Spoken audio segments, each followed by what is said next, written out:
Blog number 49. Some things bear repeating. I started writing this blog as a way to share my personal experiences and struggles with ataxia every day. I have joked about various situations that have come up and referred to my handicap, among other ways, as the unwanted guest. I have said before that the reason that I try to find humor in my reality is so that I won't find the ugliness. I laugh to keep from crying, and I try to stay on the positive side so that I won't stumble into the negative. With that being said, I also have to acknowledge that there are still days of intense frustration, anger, and an almost overwhelming sadness. When this happens, and I find myself in that place, I remind myself of some of the things which I have written in the past. I write with complete conviction, but also with the knowledge that along the way, I am also learning how to live a life that has been physically compromised. And so I went back to an earlier writing, making the connection again, both with where I'd been and where I am right now. It once more gave me insight and encouragement. It is my hope that it does for you as well. The following are the 4 ways in which I have come to look at and live with my ataxia, and again, I would like to share them with you. Number 1, acceptance. I was diagnosed 13 years ago at the age of 38. It came as quite a shock, and although I did acknowledge that the doctor was talking to me, the whole thing just kind of had a nightmarish quality to it. Honestly, I think I lived in denial for quite a while. I would explain to family and friends what spinal cerebellar ataxia was, and I talk about my MRI openly, and on the outside it looked like I was taking it well. But inside I was a jumble of raging emotions: anger, frustration, sadness, and confusion. I really just wanted everything to be like I had never even gotten the news, and continued to try and do everything on my own. But when I began to see the changes in myself, that all I was really doing was making things harder for myself and others, and even setting myself up for unnecessary injuries, that was when I had to stop and reevaluate.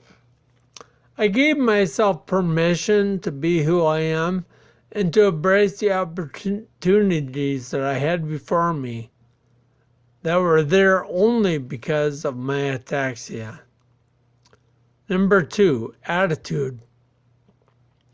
Once I accepted the reality of my ataxia, I quickly made the connection to my disposition.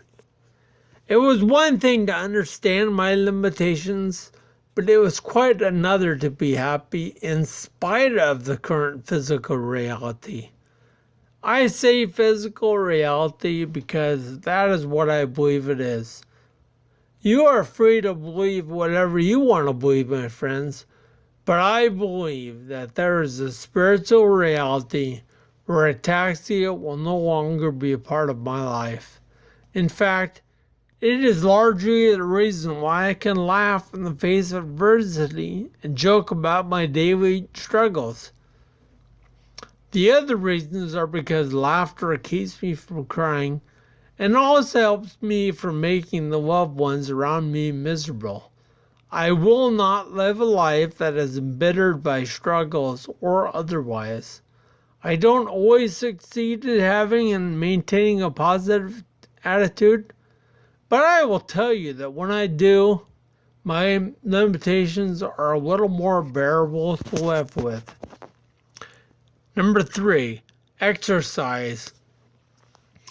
After my diagnosis in 2003, The one thing I discovered was that it was very important that I keep moving.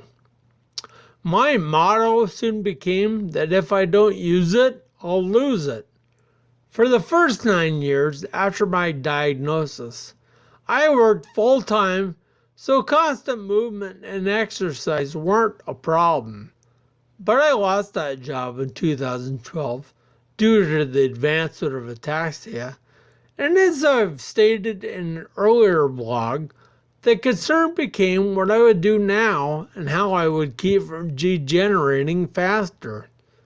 The job that I was doing was at the same time physically demanding and physically wiping me out, but at least it was providing constant exercise. So at that point, I began a daily walking regime. I continued doing as many things around the house as possible, and also began to volunteer at different places as a way to stay active. My motto today is still the same, and I continue to do whatever I can, and I will keep it up until I can't do things anymore. Number 4 is support. I cannot accurately describe to you how big a role this has played in my life or how vital I believe support to be. For the first 9 years of my personal struggle with ataxia, I faced it with the love and support of family, but I did not know anyone else like me. When I reached out and found a support group, I was amazed, and it really felt good to be with other people who knew my struggles. Not because they were just sympathizing with me, but because they were living in the same physical reality that I was. It was an inspiring time for me, and I began to seek out any avenue that I could that would put me in touch with others whose struggle is like mine.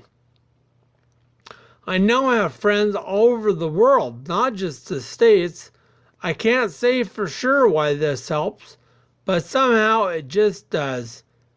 It is also a very encouraging thing to be able to ask a question about your symptoms, or about various medicines, or any other general question that may come up in your own battle, and receive advice, encouragement, support, and sometimes all these are done in a very humorous way. And the beauty of it all is that there is never a dumb question, just friendship and unity and the knowledge that we have all had our lives disrupted by the variation of the same unwanted guest. Any advice I have for someone struggling would be to find a source for support. Well, as I continue to do battle, I do so while striving to live a life that on one hand is based in reality, but on the other hand is not stopped or discouraged by my physical trials. Each day brings with it a new chance to live a life that is grounded in the positive. A new chance to take stock of your surroundings and make a choice to focus on the good things in your life. This is what I choose to do, despite the physical challenges that ataxia brings. I invite you to live this kind of life also. Peace, my friends.